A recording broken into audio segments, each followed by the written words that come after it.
कितना पराठा बनानी यार। अच्छा जी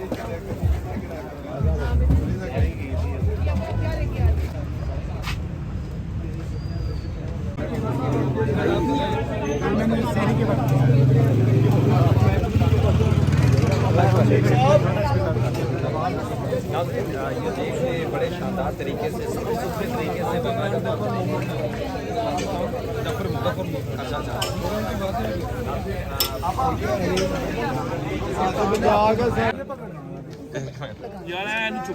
यार इसको सेंटर में डाल इसको यार खलोइया जाना तो फिर बोल गया ना करे अगर तू चुप करके खलोइया बस भाई ये नहीं करना बाटे खलोइया नालो नाल ये यार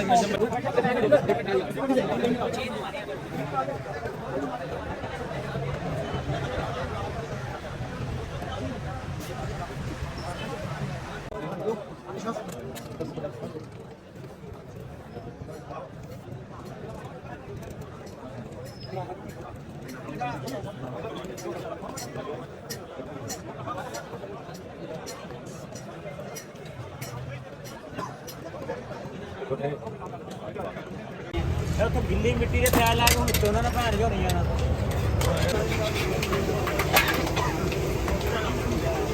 अच्छा देखो वो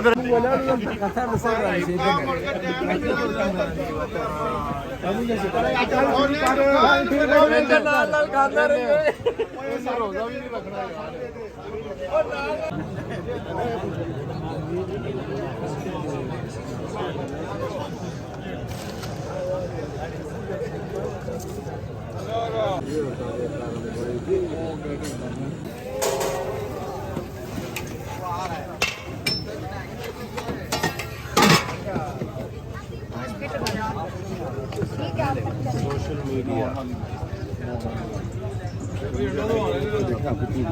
हाँ